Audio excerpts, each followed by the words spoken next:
All right, lads. All good Christmas, New Year. Oh yeah. It's been a good off season. Feels bad though, the off season, doesn't it? You're just desperate for the season to start. Been filling the hole with a lot of other sports, darts, football. It's just not rugby league, American though, is football, cricket. It's not cricket, no. Basketball, no. It's it needs to be rugby league season again soon. And I think we're just if we had a tournament, just something to play, whether it was the reserves or something during the off season. Yeah, well, we had a very successful season. England then had a very successful post season, and we've had nothing for a couple of months now. So, just ready to get back into it. Definitely. Lou, how you been, mate? I've been good. It's nice to catch up with you lads again. Like you've been saying, it's a weird one having the rugby. I have got into the blood is boiling again for some rugby league over Christmas time. I went and gave my younger brother, so I went into Robin Park. Obviously got him like a hoodie and some sort. Obviously seen all the new gear that was in there and everything like that. Obviously renewed the season ticket as well. Fixtures are getting announced on all the socials and things like that. So it's just getting the kind of, it's hit me now that the squad numbers always gets me. Squad numbers is out, so it's getting the blood boiling back for rugby league again. Well, if we're willing to go to Leeds for a pre-season friendly, you know we've been starved of some rugby league. Yes, that's it. Yeah, that's it. Right, we'll be back after the intro to review this season.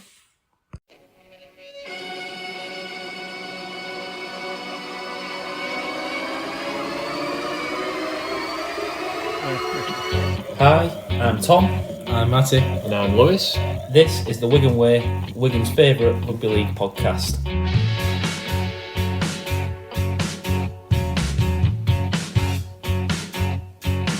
He'll put you in his trap 'cause he's a union man. He's got it all figured out. He won't care what you think 'cause he's a northern man. He's allowed to speak his mind.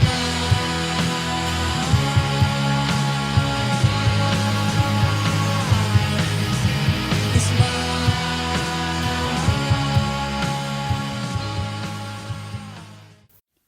The Wigan Way podcast is brought to you by Cherry and White Pins, a local Wigan Warriors themed pin badge company with a variety of Wigan ranges.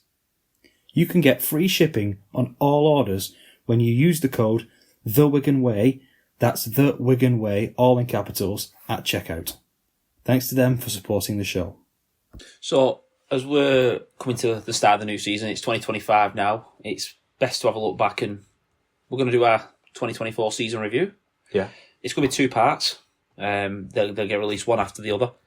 We hope you enjoy it, and Let's reminisce. Let's reminisce of a very successful season. I'm going to enjoy this. do some looking back of some very successful times. just think, no matter how long this podcast goes on, into the future, we'll never get to do a season review as good as this. Yeah, that's it. Winning 4 trophies, that just can't happen again. Surely. It's history made this season, wasn't it? This season's been written into the history books. a team that will never be forgotten. Correct. Right, so the season kicked off. Obviously, we had a couple of pre-season games, picked up a couple of injuries, but we started off in Castleford for round 1. We did. 32 points to 4 was an away win. As wet as I was at half time. And I say half time because the second half it stopped raining. Luckily it stopped raining. But I have never been as wet as I was in the first half. It just got absolutely soaked. Everything I was wearing was soaked. I think the start of the season, that starting game kind of exemplified how I was going to go for the rest of the season, because I think I said this in the weekly episodes, but it just seemed like every week we were who forgot this week? Cass. Yeah. Like, we just played Cass. Like, we started it as we mean to go on. We It had was, to start I it. don't know how many times we played Cass, like, last month. Just seemed like I was saying to you lads, who have we got now? We're away, then who have we got? We got Cass. We started as we were meaning to go on with Cass. Yeah. Away especially. Yeah. And that first one, I don't know about you, that first one, the weather was so bad. Do you not remember, like, me turning around and emptying my pockets out full of water? Problem with waterproof coats, they keep the water in when you're wet. Yeah, that was ridiculous, that. But it was a big win. I mean, Nando's was nice. It was like nice. the players coming in before and saying how long for a table. No, we're not doing that. no. Yeah, I forgot about that. Yeah. But yeah, 32 points to 4 was a big win. Probably needed. Kicked off a little bit of rust, but I remember thinking this, and I don't know about you guys, but it was like we were red hot from moment one. Yeah. And obviously, there's a big game to come next. But it was like we'd spent all the off-season, everyone was fit. We talked about Bevan French before, me and you, Matty, about him obviously not necessarily starting seasons great and getting better as the season goes on. He was at his best. I think the combination between Wardle and Marshall, even in this very first game, was already on fire, and we saw that combination. What a partnership that all was through, last season. Yeah, all through the season we saw that partnership, and it was from game one where it was on fire already. Now, there was a big moment with this game. Luke Thompson, the big signing. Head knock, wasn't it? Yeah, failed the HIA, so we couldn't play In the following game. in the following game, which obviously we'll get on to. I felt terrible for him because I think we said this at the time. He'd come to us with a history of injuries and missing games through injury, and he was going to miss an enormous game. Probably one of the games you signed him for. Absolutely, you do. You of course sign Luke Thompson for games like that where he's been there and tested himself against Australia, in Australia and against the best players in the NRL, and that's why you sign a player like that on big money. Should probably point out here to any listeners not catching on, the next game was the World Club Challenge. Yes. So if anybody who's kind of going on about this, what was the game after Cast the second? It was the World Club Challenge, just for anybody who's not caught up. It was one of them though, because it was what score was it in the Cast game? It was like 20-4 with about 25 minutes to go, and there was things. Cruz Leeming had a limp. Yeah, he scored right in front of us, and was limping, and then he limped off, and he I remember seeing him come out at the end of the game, and he was like holding onto the barrier to take the weight off his foot, and you're just thinking, oh, we did not need this the week before the World Club Challenge. and that's why it's so strange that the World Club Challenge is the second game. Yeah. You think either you're into the season a bit more, 5 or 6 games, you're into the season and you've got a bit more momentum, or you have it right at the very beginning. Yeah. Because I suppose that's an advantage. Otherwise, you're going into that first game. It was an advantage for Cass because they're thinking, well, no one wants to get injured against us here. No. And it's an advantage for Penrith. They didn't lose anyone in that first game. It wasn't like they had the first game of the season where teams are hitting 10 bells out of each other. What's the thing you always say with the first game of the season? It's got to be intense. It's got to hit. If you're going to hit somebody, the hardest you're hitting them is the first game of the season. Isn't it? Let's be honest. You've got all pre-season to work that up. Right. Let's talk about the big game. Now, this was the first trophy of 4, 5, 6, if you want to include the sports personality and the Locker Cup. Locker Cup's got to be included. But I think it's important to remember this: how good Penrith were, and how good Penrith are, and how good they went on to be in the season that followed. Yeah, they've got some of the best players in the world. Yeah, who had good games. Edwards was brilliant. Cleary was brilliant, and it took a monumental effort and everything on the line to win that. Yeah. I can't lie, there was parts of me after the game that was thinking, that might mess us up for the next 5-6 weeks, that. Just the amount it took out of us, the throwing everything at it. You think of the amount of defending we had to do. The 2 field try savers, they're just so energy draining. Cleary dropped a ball, didn't he? Like when he could have scored and went through, and there was a knock on. There was one where they were in touch, and yeah, they blew I know there was obviously the dubious Jake Wardle try, and obviously the one that he grounded. Media, but the Australian media got a hold of that. But I remember saying on the review of when we did the podcast episode after that game, and I said Penrith had the chances to win it, and they didn't take it. They had all the ball. They had the chances to win it, and they didn't take it. So no, I think absolute masterclass from our halfbacks and the execution that they combined to create the worst no try ever. I know. Or the best no try ever, I should probably say. That would have been the moment of the season, hands down. I mean, it would have been given us a try. Even the jubilation reaction we felt, it was they let us have it for about a minute and a half. Yeah. I don't remember from French picking the ball up to seeing no try. I don't remember it because I was on the floor for half of it. Yeah. I think Lewis, you'd fallen on top of me. We'll talk more about this sort of thing later, but the Wardle try in the grand final was the same. Yeah. It was like, we've won it, we've absolutely just done that, we've gone 2 scores ahead, we've won it.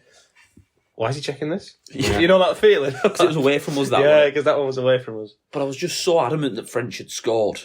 And and it's those international rules, isn't it? Yeah. And you can talk about the rules like by the letter of the law, it was no try.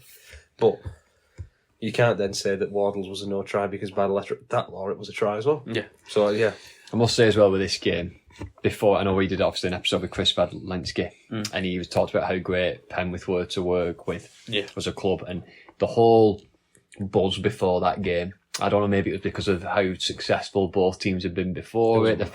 It was the build up, the marketing. You know what was big the about glow up goal post that everybody loved and got a hold of it. Like, it was so. You know what was so big about it as well? Massive. It was the Penrith never having won one.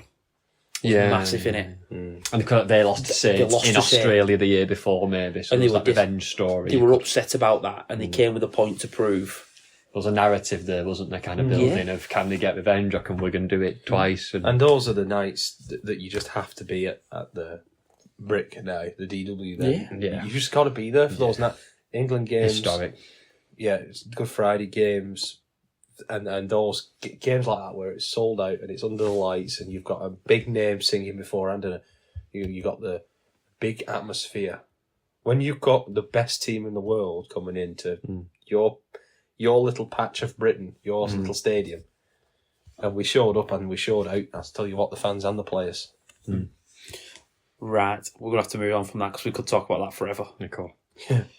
No, we had a difficult game the week after. Obviously, the energy spent, the effort that everyone put in, and Huddersfield.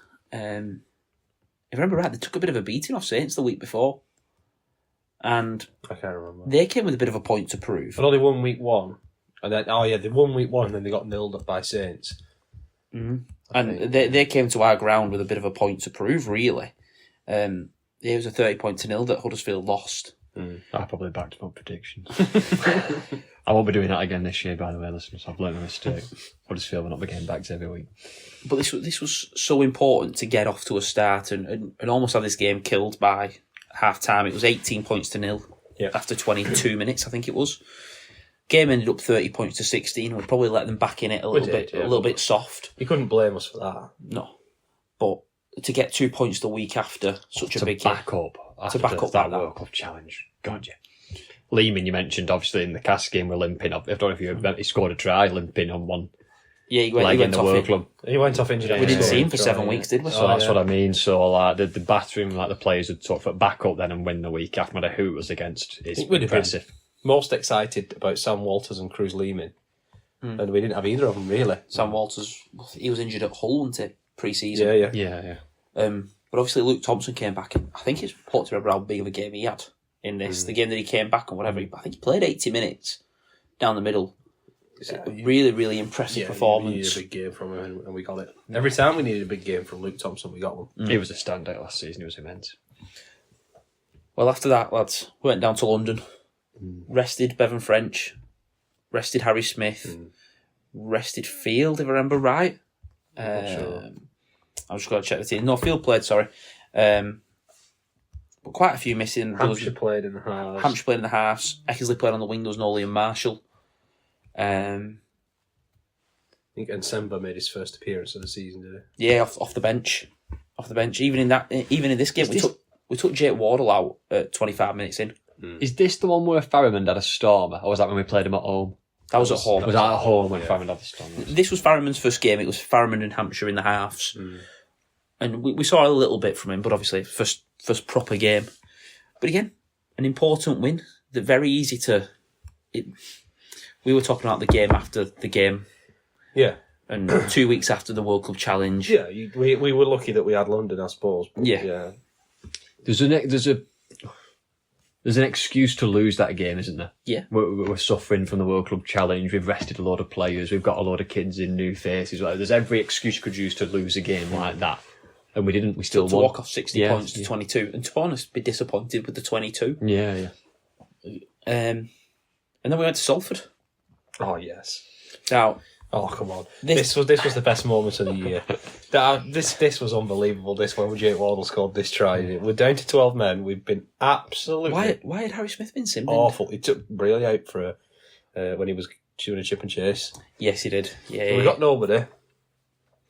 We got down to 12 men. We got absolutely nowhere all game. 12 points to 10 down. Thinking, we've been poor. We've been really poor. Really, really poor. And then Mark Sneed gifts us an absolute... perfect drop out for Jake Wardle to score. I, to this day, maintain that I was off my feet and you held me up. Yeah. You and Callum held me up, but Yeah, then yeah, you two yeah. have both said the same thing. So I don't know how we were not on the I don't floor. remember being grounded. But I was not grounded, definitely not grounded, and we somehow managed to stay on our feet and celebrate this try. And then Bevan just dances through to put the icing on the cake. And Well, that's it, really. You look at this result going 22 points to 12, and if you look at it as like just a scoreline, you probably go quite easy. Yeah, 'cause we took quite the a lead. simple game. We're ahead, 10 points, 2 tries.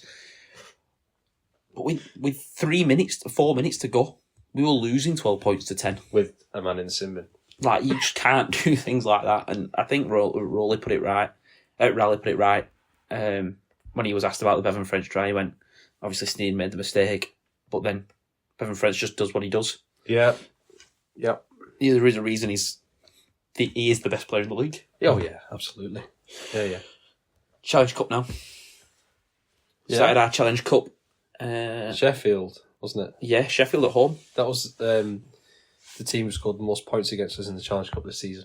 Yeah. Yeah. Sheffield Eagles. The only team to score twice, was it? Or three Three. times? 3. The only team to score 3 times against us in the Challenge Cup this season was Sheffield Eagles. 44 points to 18. Put more points on us than Nathan Cleary and Penrith. It's mad, that, isn't it? 12 apiece at half time it was. Yeah. Thinking, what is going on here? Yeah, I remember being like, this is not happening. But you forget that when you think about how successful last year was. You forget that we had games like that where we were just awful. Yeah. Well, look, we're going to talk about it later, but there was a spell after the Challenge Cup where things went wrong, and to bounce back the way that we did shows a lot of courage that actually got results I done. have to look at some of the comments we were receiving like mid-season Oh, yeah. about some of our players, about our coaching staff. Yeah. Yeah. And we ended up winning all 4. We ended up winning all 4, like we thought we would. Right. So we beat Sheffield 44 points to 18. Yeah. Then we have a trip to St Helens, the Totally Wicked Stadium. Good Friday. I think at this point we've won 19 matches in a row, Yes. or something like that, which is unsustainable.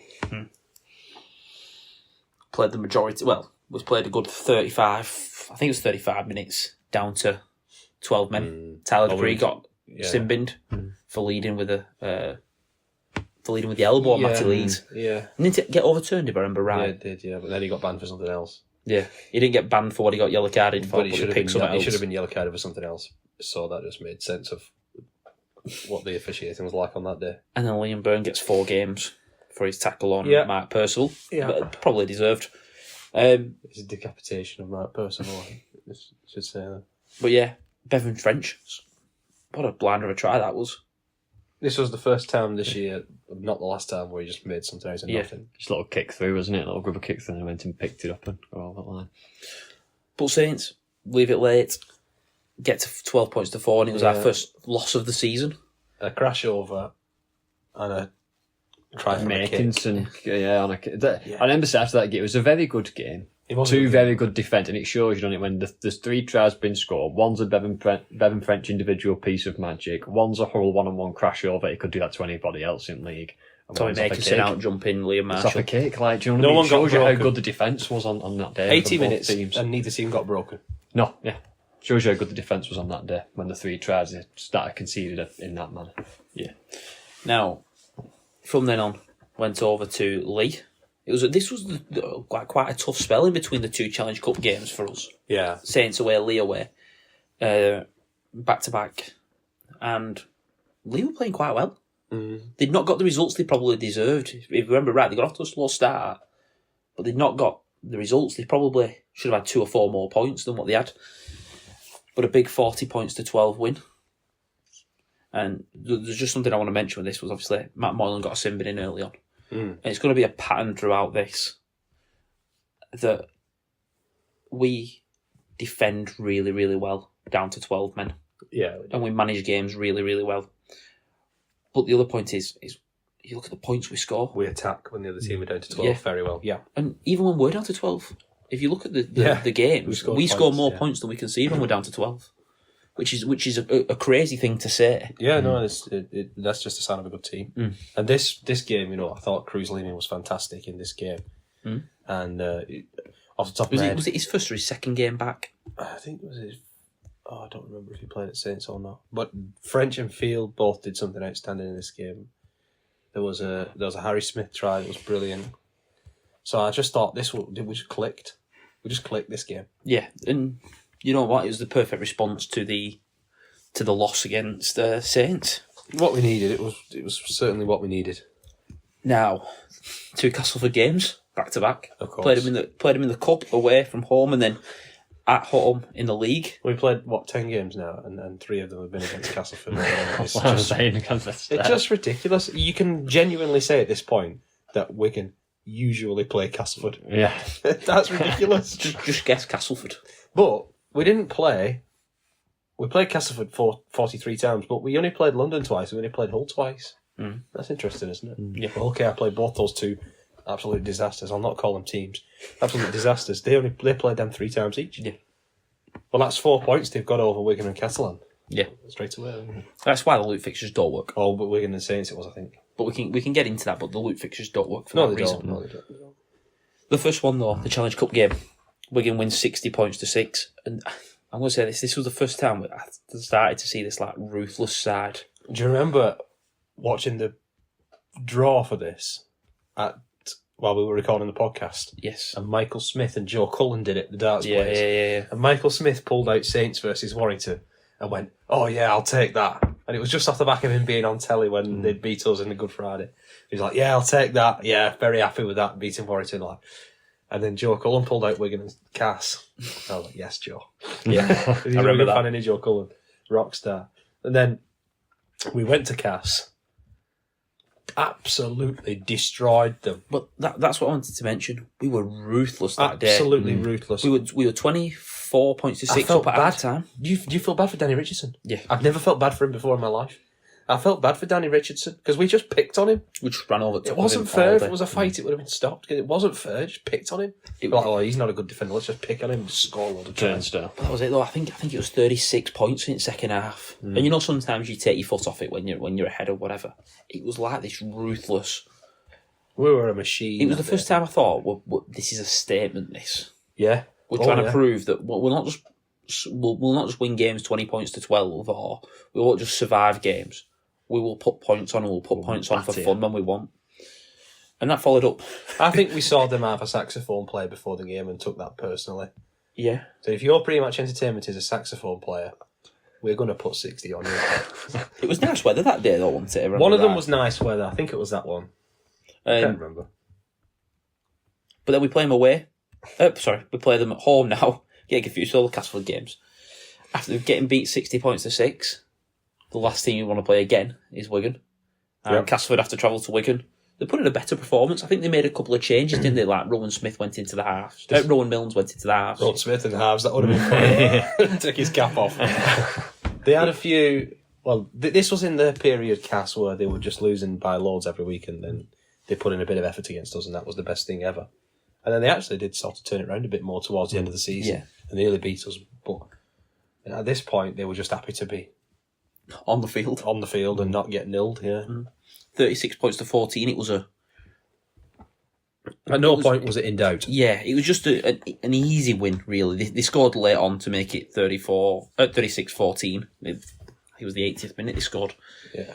But then we go to Hull KR, and we lose over at Hull KR. Pretty sure, wasn't it a Thursday night, I want to say? It might have been a Friday night, because there were other games on. I think it was a Friday night. And a 26 point to 10 loss. Yeah, this was our first bad loss. I mean, we played poorly at Salford, but we played all right at Saints. Yeah. And we defended well at Saints. This was our first performance where I was thinking... We weren't great. We weren't great, though. Yeah, we weren't good enough. Is this the one where Sue... Yeah, that just set the tone, that didn't it? That just set the tone, and then we missed the tackle. They were making breaks from like their own half, and we just went, this isn't Wigan, this. Wigan don't concede, because they get broke from their own. Like, there was an overreaction. Yeah. And there always is an overreaction. And I get that. I understand it. And in the moment, I was furious. Has Matty Pete now got enough credit to not be doubted? I thought he did then. So did I. Straight off the back of finishing top and winning the grand final and winning the World Club Challenge. I thought he had enough in the bank then. That's why I gave him and being top at league. He could have lost the next 3 games in exactly the same manner, and I still would have given him the benefit of the doubt and given him the chance to turn it round. A lot of people wouldn't, and a lot of people didn't miss off the back of this one. But the second half, we opened them up loads, and we bombed 3 tries. Take them 3, it's a different story. They were clinical. Well, that was the weird thing about this game. We could have very easily won this playing poorly. The funniest comments on ours are always when we play Hull KR, because there's this one guy that always comments that he thinks Hull KR are much better than Wigan. Oh. And I think I'd made a comment after this game that said we didn't play like a top team, and Hull KR did, and they got it all right. And he said, "Oh, that wasn't Hull KR at our best," which it was. And then he said, "Wigan are the top team." So there you go. Well, how many trophies have they got it? Exactly. I tell you what, I will go back and find it. Yeah. Every time there's a Hull KR, the same guy comments on our YouTube videos, and it's the only time we ever get comments that are not positive. Usually the other fans are very, very positive, but the only time we get bad comments are from Hull KR, and it's one guy really. Well, this guy can take the ass.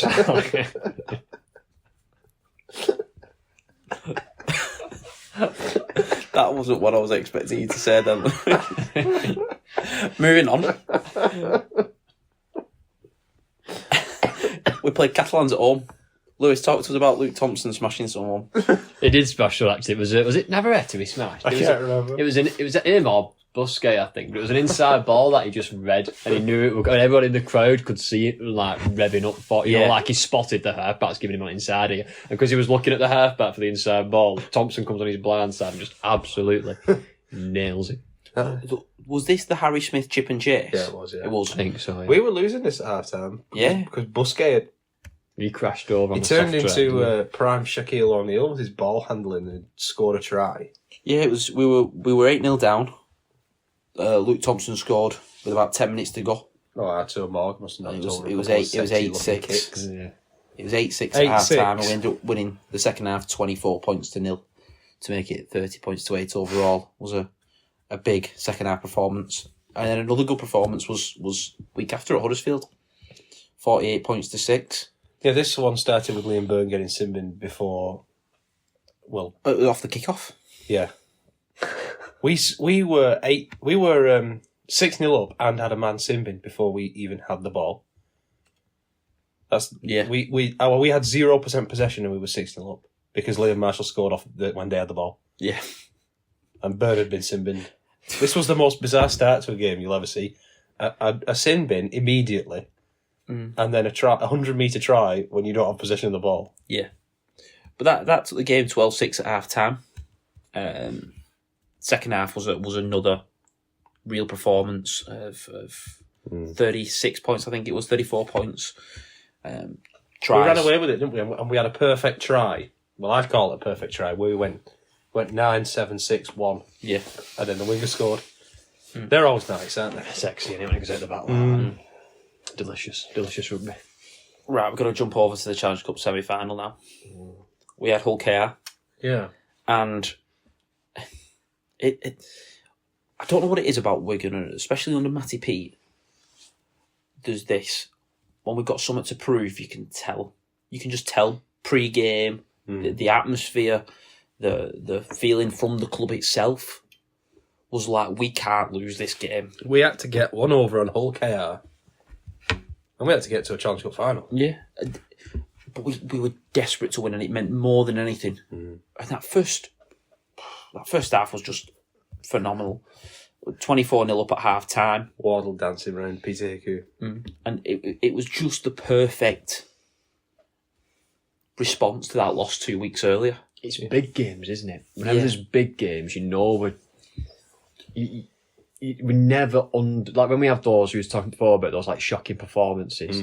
It's never in like Hooker big away might be semi-finals, finals. You know we're always going to turn up and we're never going to underperform in a big game. Like we always show up for the big games. Players do. Harry Smith in big games just bosses it. 80-minute Cade. Every time. Cade Ellis bosses it in big games. Luke Thompson bosses it in big games. They just turn up. Big game players. Remember the interview that I did with Brad O'Neill? Yes. What was his words about big games? We don't lose semis, we don't lose finals. And that's like the culture. The mentality, yeah. When it matters, we don't lose. So it should be. Well, what else are you playing the game for? Exactly. And there's that hunger to just keep winning. So we followed that with another trip to Salford. Yeah. 26 points to 6. This was where we were winning.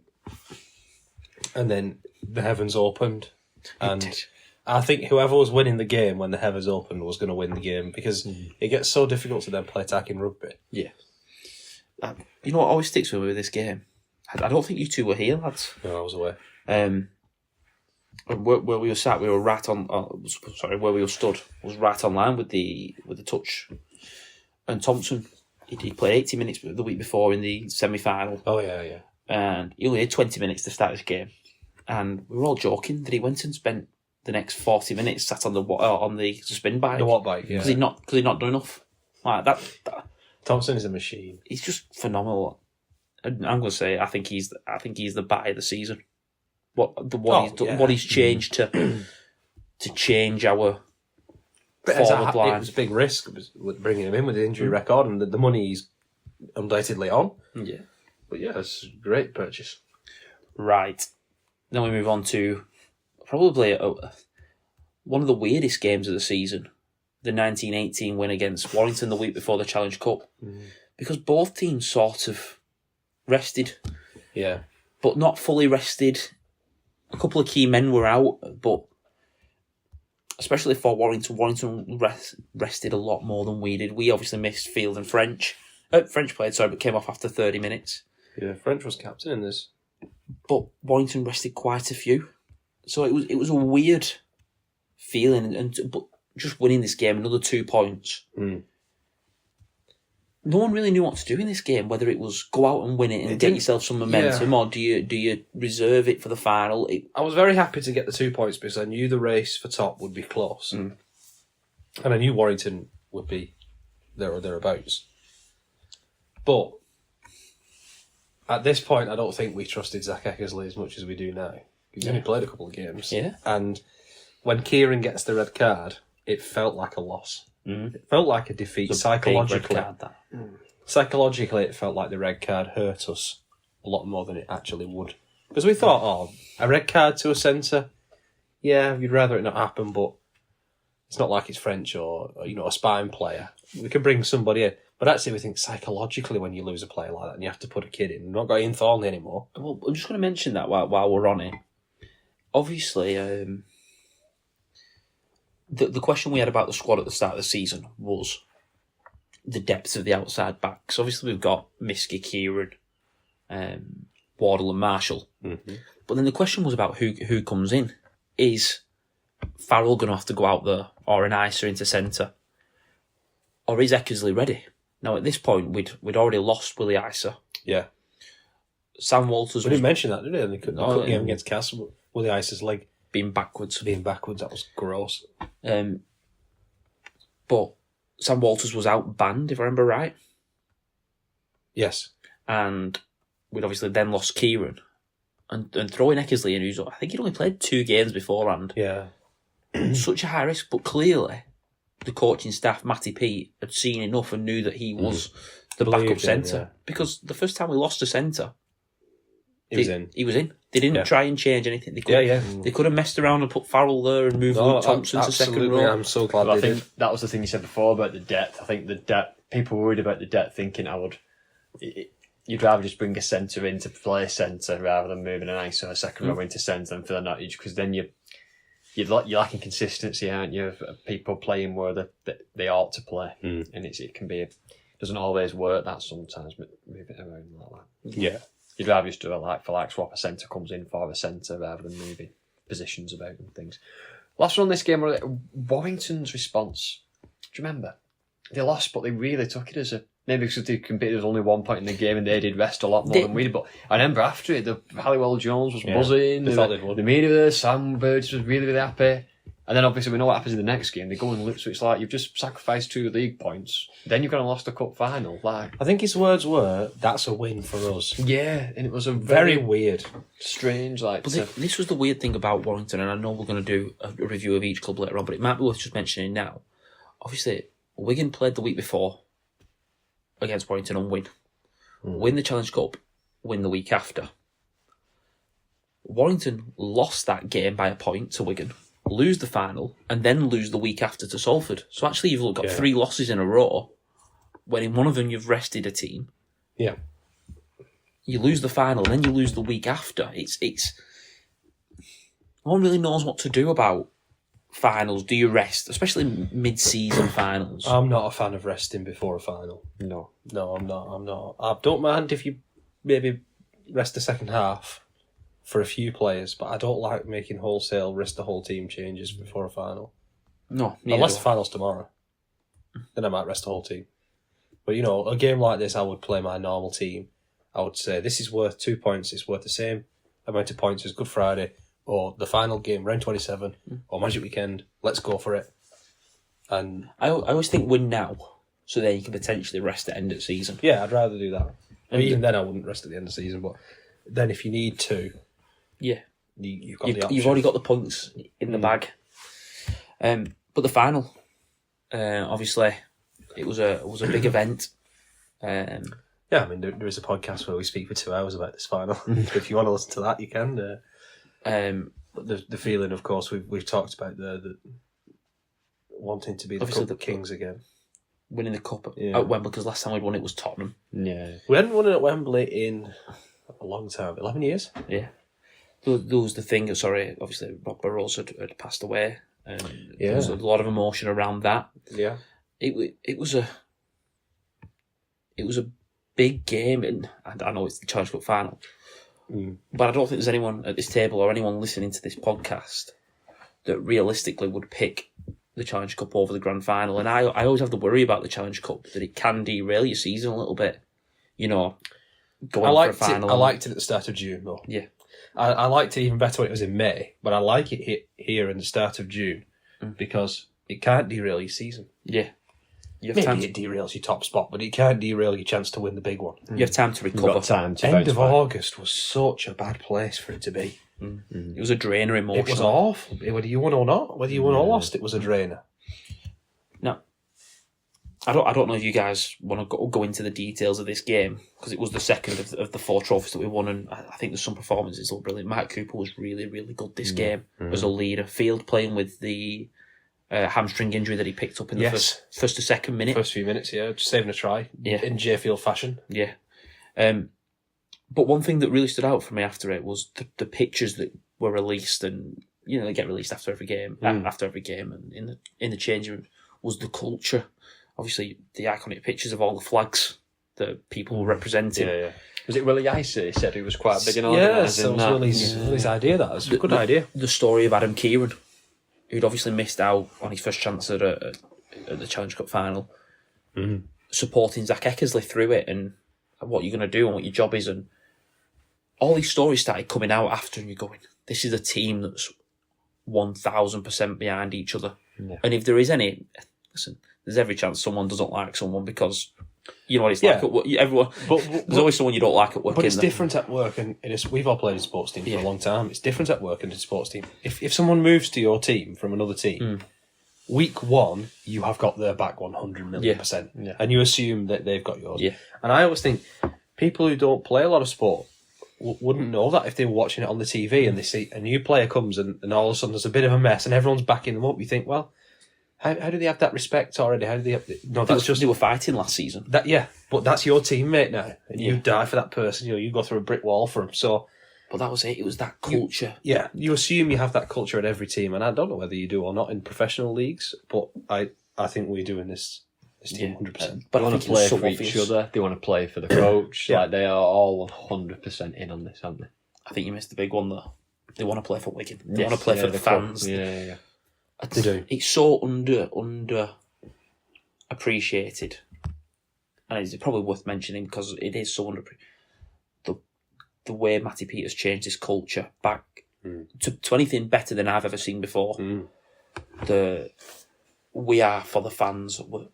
He did a lot of this when he first come in, didn't he? He did like a lot of open sessions at Owen Park. I know where you went to one and watched it, and he was saying, and he came over to the fans and said, "Look, today is much about you as it is the players." So your kids, like there's a little running track that goes around the actual grass where they train you. It was like the kids were playing on there and stuff, and then they were coming over having pitch and stuff at the end. It was like an open training, and he's done a lot of that community work and building that. There's a picture up in community Robin vibe. Park Arena of Matty Peaton, and there's all the local community clubs talking about what it means to be linked with Wigan. Yeah. Don't think we had that for a while. And again, it gets overlooked because you think you're just coaching 30 blokes to try and win a trophy, but It might not win you an individual game, but things like that hold you to a level. Yeah. And Builds they a hold you- culture. you Like think I said before, it builds you that think culture. away support it's so important. Mm. Away support is so important. Home support you can win without it. Away support you cannot win without away support. It is so important, and so you have to put the work in. Yeah. You have to actually be seen in the community, and you have to actually build a team that connects with the fans. And everyone talks about building the right culture as if you can just say, we're going to do this and everything will be perfect.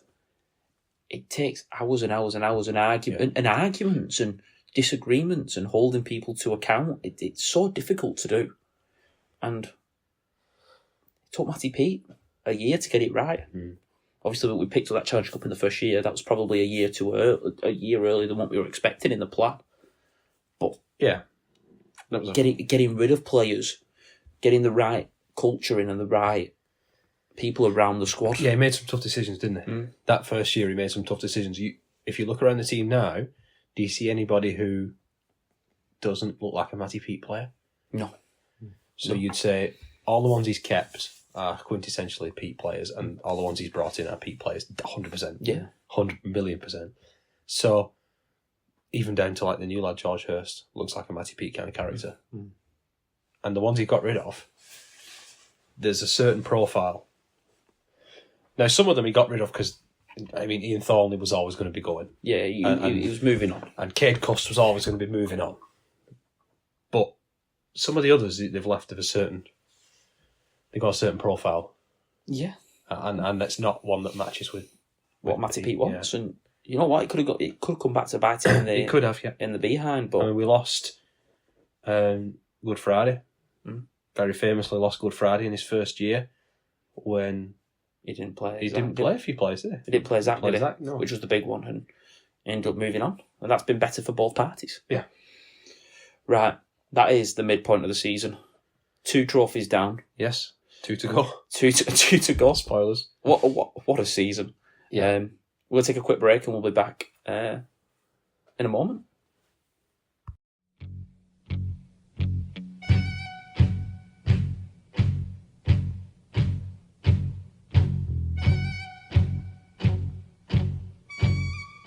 Now I'm going to hand over to Lewis for the news. What's been happening, mate? There's been a lot going on. Obviously, it's the off season, so there's a lot going on with different owners, with obviously transfers. We've got international games to talk about. We've got planned international tournaments and games to talk about. So there's been quite a lot going on in the rugby league world, even though not on the pitch. You able to summarise all of this news? We're going to try. We're going to try. So first one, Hull FC, a team that obviously underperformed last season, which we'll talk about in episode 2 of our season review. But new owners. Thurkill and Hood. Yeah, I think the old one was probably happy to get out of the situation. Got toxic, didn't it? It did. It probably was the right thing to get a change of others, and obviously they're changing a lot on the pitch. Can we just say, in do terms you of think players. that went downhill from the moment he sacked? Oh, that was Thingy such on. good television, though. Lee Radford. Lee live Radford on live. TV. I'm glad it wasn't my team, but it was such good television. The actual initial shock when he first came on the screen, the intake of breath. Do you remember how he delivered the line? Do you remember all the rumours were that I remember seeing people had faked WhatsApp messages that Pearson had punched Lee Radford in the changing rooms, and I just like the internet exploded. That was such a dramatic moment. It wasn't it. Well, yeah, it like you said, toxic. It's gone downhill ever since, really. Yeah, hasn't it? they got rid of Tony Smith, didn't they? It was Yeah. they got the interim in, and then they got So much hype though before this. Yeah. I know, obviously, again, the game There is always not is. played on paper, but they've got a new coach now New who's coach. actually big Well, signings from the NRL. Well, see. I'm going to say, weren't all these signings and the coaching appointment made before the change of ownership? So Cartwright coming in as Cartwright coming in, but I think Thurkill and Hood had already. It was a bit like a Mike Green-lit. Danson situation. They were already in. Right. They already had a foot in the door, and they were in kind of. So they fully took over. Yeah. It was Richie Marder making all these decisions. Well, He was yeah, the that's the other thing about Milo. director of rugby. Yeah, the other thing about I don't know a club that. Well, we have a director of rugby, but he's not such a big face as Myler is. He doesn't put himself about as much in terms of the decisions he makes. But none of them seems to be played out in public. That might just be because Matty Pete is willing to do that. Yeah, but I just think with obviously Radlinski as the director of Wigan Rugby, everyone knows he's making decisions. Yeah. But everything's done in the background, dead solid. He doesn't want to be in the limelight. When I think it should be. When Radlinski comes on the TV, it's to promote going to Vegas, or it's to say how well they've done. Or on a news show. Yeah. Yeah, and half the Yeah. time it's released within the club, isn't it? It's on the Yeah, club's yeah. social media. It's not him going to Sky Sports and going, Jenna, give me the microphone and put the camera on me. Do you know what I mean? But you look at people. He's like, not coming trying to intimidate Sam Burgess or make it. He's not that, is it? I don't. I think you judge your backroom staff should be your backroom staff. The whole thing about I fully agree. The whole thing with that was when Warrington did the messing. When they messed up the substitution Yeah. thing, and they asked Hull FC whether they could get the free sub. Yeah. Whether you say yes or no to that, I don't really. That's their choice. I don't really stand one way or the other on that, but that should be your head coach's decision. Yeah. It shouldn't be Well, Richie Myers' decision. I don't think that would be Chris Radlinski's decision. I think that would be Matty Pete's decision. I wonder whether it was his decision and has Milo just been the one to go and tell him? Well, I think there was the whole thing, didn't they? Bump shoulders as they were walking by, and the cameras call. It was like, and then they jumped on it last minute. It's a big thing. Yeah. If I'm a Hull fan, I want to see and hear less of Richie Milo this season. I want to hear more from John Cartwright. Yeah. I'm going to disagree. I just want to hear less from everyone. Yeah. Just build, be boring, finish mid-table, show that we're playing the right way. I think that's what they've got to do. They've got to start building Are something. you, I think they've got a bit of money, these new owners, though. are you not mentioning that they've signed half a league? They have signed Lee. We'll talk about that in a bit, though.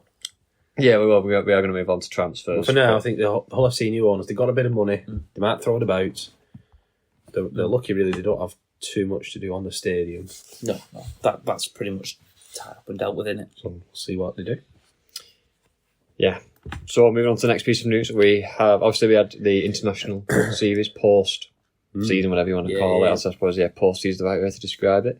Very successful. Yeah. I would say definitely on the pitch, and I think the build-up for it wasn't, It didn't feel like a letdown. They needed sometimes. they just needed one more match, which we've spoken about before. It needed one more match, but what they put on the field was great. Yeah, I think so.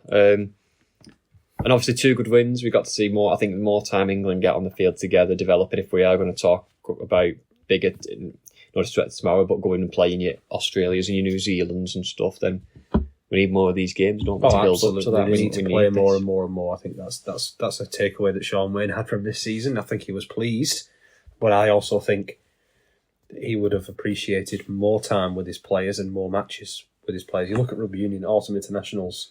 There's got lots of games that they play 5 or 6 each. Yeah. I always get the feeling with that as well, like the coach of whoever is the coach of England or the Lions or whoever can go and speak to him and give advice and whatever. Well, this just feels like they just turn up for Wayne. Yeah. And then they just turn up again. And it needs to feel like it's consistently running through the season. Even if there's no games played, that there's a thought, you're trying to get yourself in an England team at the end of the season, and what we're going to talk about next might bring that. But it just feels like everyone forgets about it until the week after the grand final, and everyone goes, well, the week before the grand final, when all the players that are already out of contention join the camp, and then people who've been in the grand final join the camp the week after. It just feels like it's added on. Yeah. No, I get what you mean. Well, let's stick with the England theme then, because it's been... I am right, it has been confirmed Ashes series. Yeah. That's not rumour, that's confirmed, isn't it? In essence, yeah. Yeah. I don't think they're calling it an Ashes series, are they? But I think they should have. They'd have drafted it all. because is it a tour against England? I don't know. There's going to be a game. We don't know. Well, honestly, we're less than 12 months away from it and we don't know. Yeah. Well, Is basically, it it's going to be an in this England, country? It's in England, yeah. England versus Australia fixture. Yeah, or Britain versus Australia. Or Great Britain, if they bring back the Great Britain. Yeah. It'll be some sort of... I mean, it should be Ashes. It should be 3 games against Australia. If we're going there, it should be 3 games against Australia and 1 game against, I don't know, Prime Minister's 13. Prime Minister's 13. Or the Kiwis or whoever. Somebody. There should be a warm-up game somewhere. I just hope and this is my big hope for this, is that they announce the next tour during this one. So after the first game, I think announce- there actually is talk of it being here. And then the World Cup is the following year in Australia. So if it is here, there have been rumblings in Australia about doing a proper old-fashioned couple of month-long tour, bringing 35, 40 blokes. so what I mean by Doing a that, proper Matt, tour. is if we have the Ashes tour here at the end of next year, end of 2025, Yeah, sorry, after game one, we then say, actually, no matter what the result is, we're going to announce that England or GB or whoever are going to go and tour Australia in 2029. 2020, Yeah, that would be good. The next Ashes, yeah. Announce it whilst it's happening. There's a hype, keep the hype going. That's a good idea. That's a good idea. I don't think we'll do a proper tour this time. I can't see it. What they're talking about is, do you know about like the tours of the 90s and the 80s where 40 players would come from Australia and The seasons don't work though. and they would play France, they would play Cumbria, they would play Wigan, they would play Leeds, they would play Warrington, play St Helens, whatever, in between They games. play best part of 15 games. Yeah, it won't be like that. I think what they're on about is probably playing 7 or 8. One against France, maybe Wigan, maybe Lancashire, maybe Cumbria, something like that. Maybe you could play Leeds, maybe you could play Warrington, big market teams. Play Wigan, Leeds. But I just don't get how you St do Helens, that. Warrington. But Because they that won't- season would be over. No, they won't do it. They won't do it. The season will be over. That worked because our winter, we were playing when they weren't. Their and then- season is finished earlier than ours, and that's what we always talk about Samoa and Tonga the last 2 years coming over. It's been 5 weeks since they played, and Victor Radley played for us. It's been 5 weeks. Could they potentially do something? Maybe, but would Harry Smith play in that game? Probably not. Well, if they came at the end of their season and then came over here, and you basically have to play teams that weren't playing. You could play France the week after the final, but if Catalan make it to the grand final, that's poo-pooed. You could play Wigan the week after the grand final, but if Wigan make it to the grand final, that's gone. And Wigan probably have players in the But England team. even if they came earlier, let's say they came straight after their grand final, Well, we'd still be in we'd still be playing. So then they'd only be able to play the teams that have been knocked out already. So you'd be prepping it. They'd have to in have a a week. couple of weeks off, and then come and play. But I don't think it would work as much as it's a lovely idea, and I would like it to happen. I don't see it. The only way that works is if the seasons don't line up perfectly. They have to one play when the other one's not. Where would you play these games then? Headingley, probably the Brick, and another. They all want to play at Wembley. They all want to play at Wembley. They probably want to play at Old Trafford. I don't know. I wouldn't give Old Trafford it unless we're into a contract with them. I wouldn't give Old Trafford another game. I would like to think big. I would like a Wembley. My one concern would be to get a game at, let's say, the Etihad, and it sells 30,000. I would rather sell out a 25-seater 1,000. Everyone thinks that. But just to build it for a few years and then get to that. Have Yeah. one really big game, whether it's the opener or at Wembley, and then the next two. It used to be the opener at Wembley, and then there was Old Trafford or Ellen Road or something like that. I wouldn't be against Etihad, Bramley Moor, Wembley. I think that's where the Ashes should be. Yeah. Places like that. I don't think they will fill that though. I just think if you go too big too early, I can see the headlines now. But St James's Park was full, and that was England against Samoa. That was full. Apart from the very bit at the top, World Cup though. doesn't matter. England Australia's bigger than a World Cup, much bigger. England Australia as an Ashes test is Can you do much. it 3 times though? Yeah, I think you can. 3 games. It's got to be built up, hasn't it? Like I was saying before about that World Club Challenge, it's got to be marketed, it's got to be built up, it's got to get the interest. You're sticking a couple of posters about. Well, that's Yeah. what's happening now, isn't it? Do you know what I mean? Like, I We think actually like, don't know where these games are. this is the thing. It was a bit similar when they tried the England Exiles thing, and there was just like a poster of bloody, I don't know, normally Tommy Lulawa, and then another like Sam Tompkins or whatever, and it'd be like, oh, friends turned enemies for 1 game only, and it tried to do all these like cheesy, but it didn't really have the kind of awe, the build up. But you can do that. You just said England Australia is massive, so get it marketed, get it organised, let people know what's going on. Everton Get the season ticket hype holders around £10 a ticket. Wherever you play, yeah. Yeah, well, that's what they did at St James's Park. There were so many Georges at St James's Park, and we had to explain to them what everything was. And I enjoyed that, but, you know, they were having a ball. Mm. They found a hero in Dom Young. Yeah. Well, if we played another game at St James's Park and Dom Young was playing for England against Australia, I bet they'd go again. Yeah. Whether it was £10 or £20. I bet they'd go again and sit and watch a game in their stadium, and they like Dom Young and they liked England, so why wouldn't they go? Make it, just market it. Market Yeah, it well. I think so. Another thing that we have to market well is another kind of perspective idea. Roses. We've talked about it before on our weekly episodes during the season. Yeah. War of the Roses, Lancashire and Yorkshire. I think it's fair to say us three are for it. Well, Do it and back it. Well, Yeah. we heard it was going to happen. This is why I put this in. We heard it was going to happen. Sean Wynne asked for it. As England head coach, asked for it. And the reasons he gave were very similar to the reasons we gave back in the day when we first asked for it. You get to look at 2 fullbacks, 4 wingers, 4 centres, and so on. But you actually get to see more than that. It was Because happening. they'll all have a backup fullback. Yeah. They'll have a... It was happening, and then it all of a sudden it wasn't. And it was going to be 1 week instead of 2 weeks in training camp and a game against France again. And Wayne had asked for not that. You looked unhappy with that. He will look very unhappy with it. I think it needs to be done like I said. I think you need to back it, you need to run with it. And don't be scared if it's not. It needs time for people to buy Origin into didn't it. work for 10 years. No, get Well, a bit- maybe a bit extreme, and but it you know what I can- mean? But it's something that can draw new people to the game. Market it well. War of the Roses, these two, they don't. And genuinely, Do you know what I unlike Origin when it first started, it would be quite close. Yeah. And like get the merch going and stuff. And if it doesn't sell off, it doesn't get there and people don't, but just keep sticking with it as a long-term project. Yeah. And I think the only thing is, actually, the only negative, we could discuss this again for a full episode, you've got to get the clubs back in it, haven't you? Yeah. Do Wigan, Saints, Leeds want all their star players going where they could potentially get injured? I will playing throw one not more for them? thing. Obviously, then you don't have players from Cumbria and outside of Lancashire and Yorkshire playing. But I'm sure you could figure out a rule and figure something out or whatever to sort that out. Yeah. I just get it in.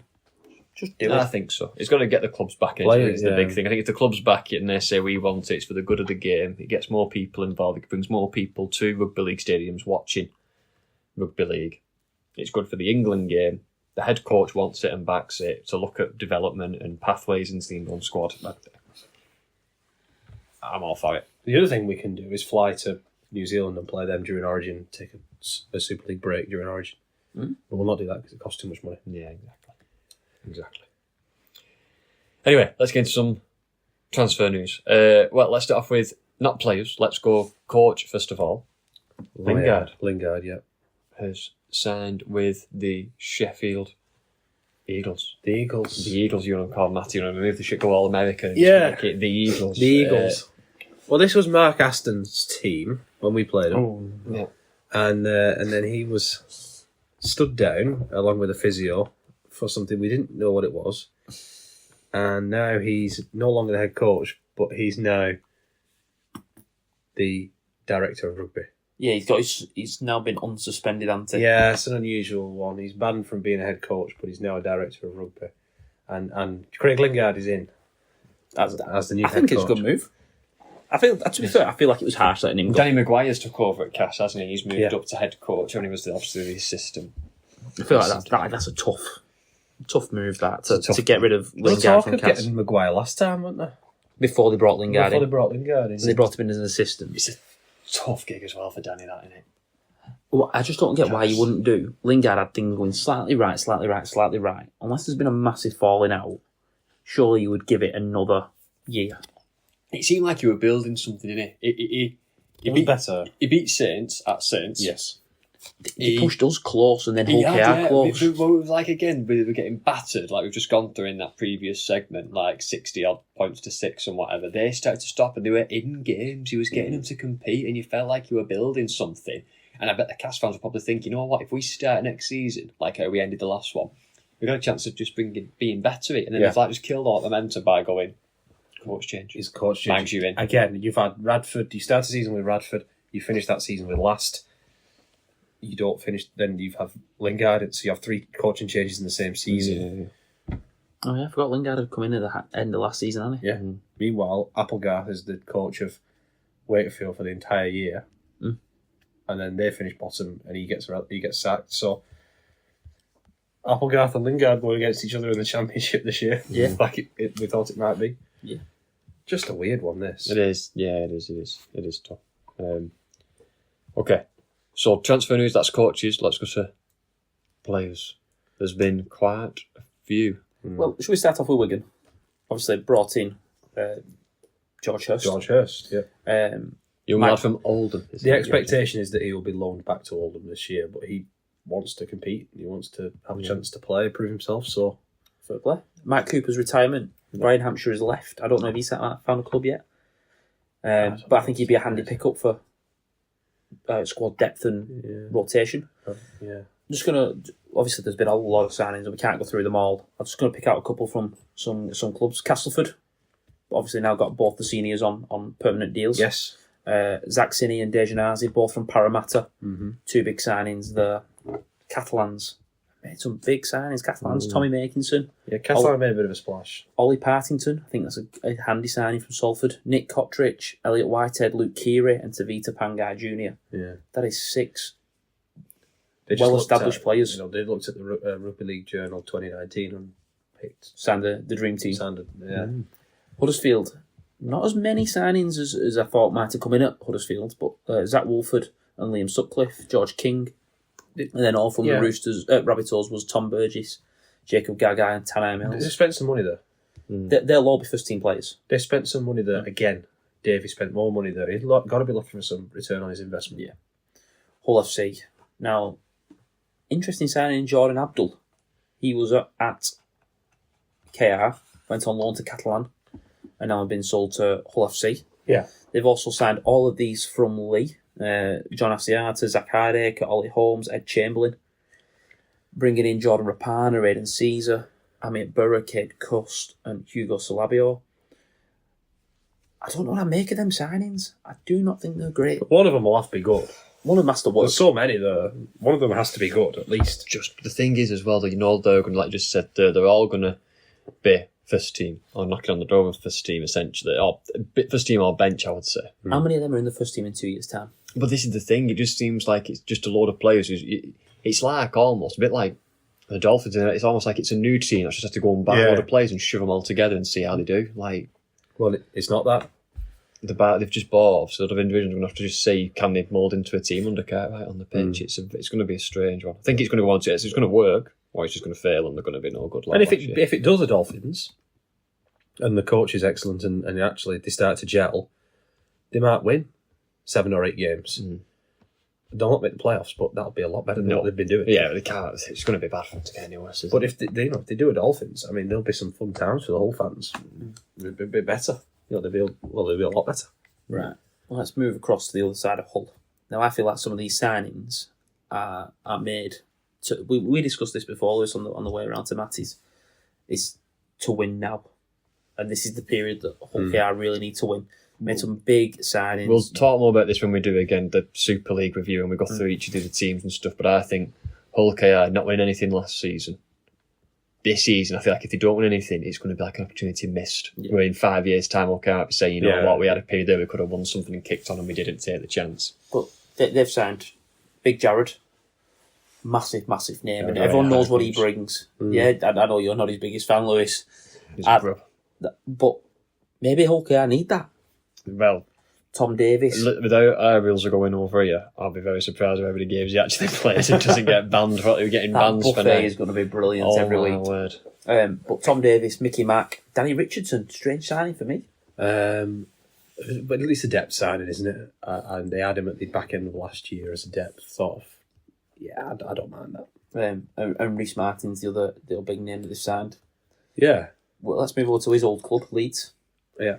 Ryan Hall, Keenan Palacia, Cooper Jenkins, Jake Connor and Micah Seavor. Jake Connor for me is the most interesting signing because it's his last chance, isn't it? I think it's the most interesting signing of rugby, not even just Leeds. I think just generally like the off-season, everyone's going to want to know how is Connor going to do. What is Connor going to do? Because this is his last chance, really. He's not going to get another big club after this. This is his last chance. This is the biggest club he's ever been at. Yes. I don't get some of these signings. Why would you bring in Ryan Hall now when you didn't bring him in 3 years ago? It don't make sense to me. It doesn't make sense. I don't get what they're going to do with the wingers, with having Hall, Sevo and Ash Hanley. Well, they give Ash Hanley the number 4 shirt. He's going to play centre. So I don't know what. He's going to play centre. He's been a winger all his career. Strange. Lee. Now, obviously, there's still talk that they're going to bring in a couple more players, at least a half-back, to partner Lachlan Lamb.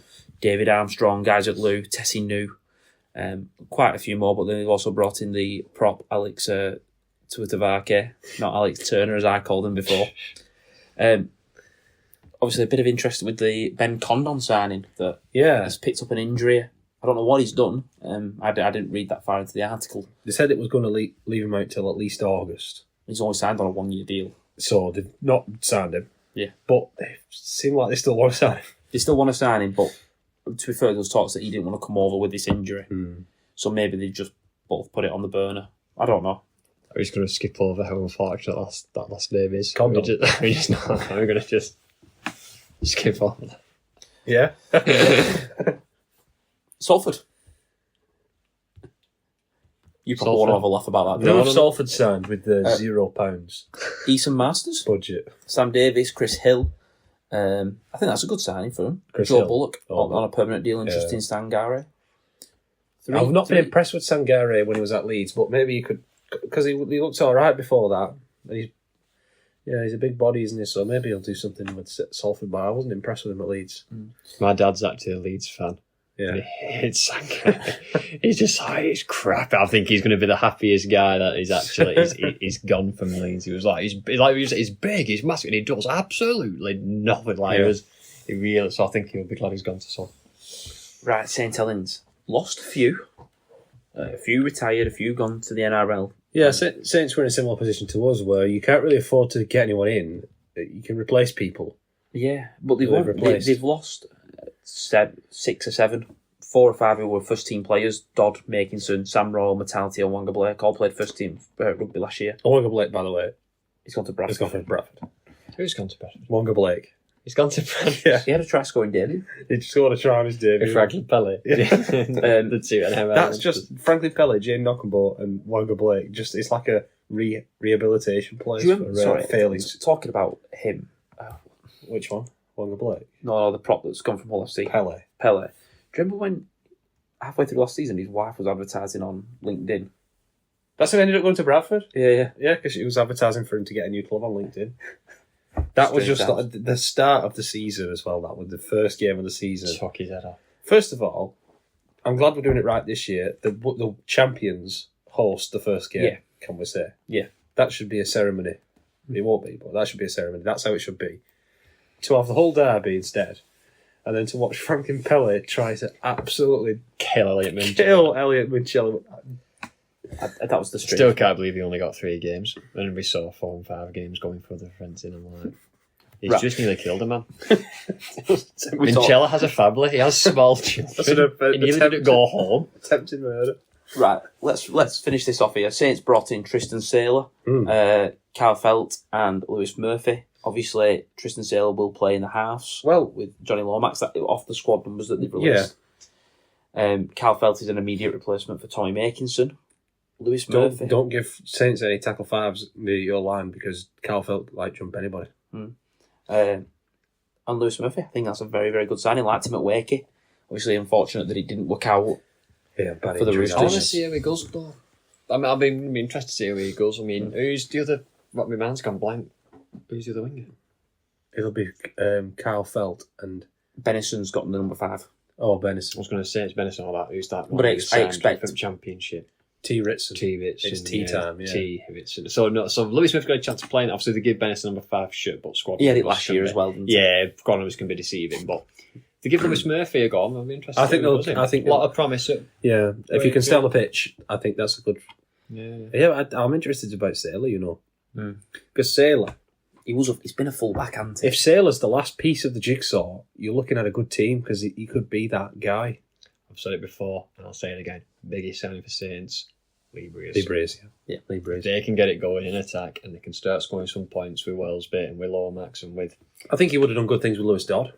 I think he'd have been Because of how good he was yeah. with Harry Smith, I think he would have done good things with Lewis Dodd. I think if he can get him ticking in attack, I think you know how good they can match up the field with Walmsley, with Blees, and the forwards they've got. If they can start finishing off when they get to the final third, I think they'll be Matauti's a big much loss better. for them. Very big loss. Not with really Matauti. replaced Matauti. Yeah, he could be a very big loss for them. Right. I'm going to skip Wakey for a second and just mention Warrington. Warrington haven't really brought many in. They brought Ollie Leyland in from London, Dan Russell from St George, and Alfie Johnson from Leeds Reserve. Warrington didn't need to bring many. No. And obviously, they were high on the cap, and I would expect some of them have got... They brought a load in last year, didn't they? Yeah.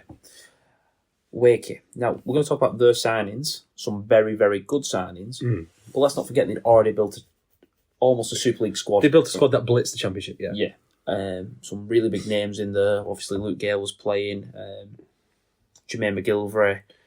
Ian Thornley. And they've added to this, they brought in Mike McMeekin, Tom Johnston. Actually, those three are all gone. As Thornley has gone to Oldham, McGilvray retired, Luke Gale retired. Yes.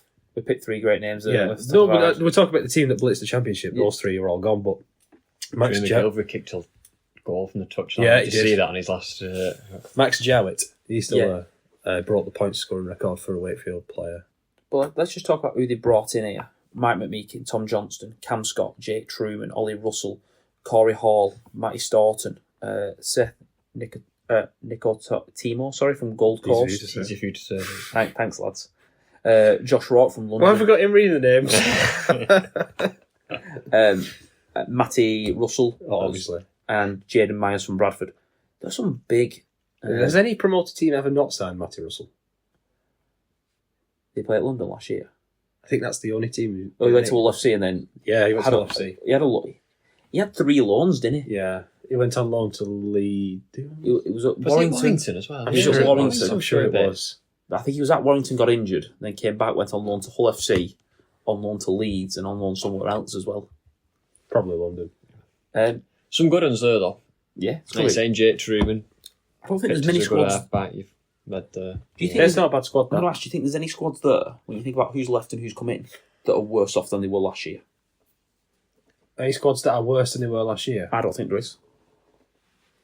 Other than Wigan, because they've lost Mike Cooper and not brought anyone in to replace him. Lee have lost all them to Hull FC. One of them, they've lost the captain, lost Hardacre. I played about 10 games though. Yeah. I think Hardacre will be a big loss. So are we saying there's going to be more quality in the league this year? I think so. I hope there is. I think so. Yeah. I think so. Go on, sticking with... Oh, go on. Well, go on, yeah, sorry, just pointing out at the news articles, lads tell me which one they want me to read next, but I'm going to stick with this because it's kind of just in with the realm of transfers. Wigan, obviously you'd have seen there when Tom was reading them off, we've not one young lad, George Huss from Oldham. So they've not really been dabbling in the transfer market, but what they have been doing is sorting out the business inside, really. Because they've been giving out, obviously, a lot of contract extensions and getting people tied down. Way forward. I'm a big fan of if it's not broke, don't fix it. Don't be changing things. Had a successful season, a very young team with some young players. Obviously, I know Cooper's retired. Obviously, Billy Ice is doing one more year. And we spoke about the Saints 4 in a row, how that team got too old. Yeah. And I said I wouldn't, if I was a Saints fan, I wouldn't trade 2 of them for a bit more success. No, win now. No, but I think get young players. Brad O'Neill signed up on Harry Smith. It was early last season. Well, just looking here, when people are off contract, December's off contract in 2030, Jake Wardle in 2029, Brad O'Neill, I can't remember if he's 29 or 28. He signed a new deal, didn't he? So he's going to be. I can't remember whether it's 28 or 29. Yeah. But then off contract in 2028 is Zach Eckersley, Bevan Frenchley, and Marshall. This is ridiculous. Field, Havard, Lehman, on Harry Smith, and Luke Thompson are all on contract till 2027. For another at least 2 seasons, we've got Tiaki Chan, Dupree, Cade Ellis. Mago's got a 1 year after that. Miski and Walters. So there's potential there for players that we might be phasing out, might be moving on. To then get upgraded contracts. It's set up for long-term success. Yeah. I don't love looking long-term. I like looking at 2025. Can we win in 2025? And I think we have got the strongest squad again. But it is nice, and we've had the conversation with Chris Walensky before. He has got that long-term plan. The thing for me is if you've got a winning squad now and you've got a winning squad eyed up for 2030, it's very hard to have a winning squad in 2025 and a winning squad in 2029 or whenever and not be successful in the middle. We've done a lot. We've done some probably good to say as well, like academy promotions. Yeah, a lot of young lads. So young lads on last couple of games. I'm looking for Lucas Mason. I like the look of him. He's highly rated. Yeah, Lucas Mason. There's Nathan Law who's there. Yes. But he's a centre. Who's meant to be good. There's McDermott. Yeah. What was the lad who was on the bench a couple of times? Kerr. Taylor Kerr. Yeah. So there's the next, the next cabs off the rank, so to speak, and that's always tough because.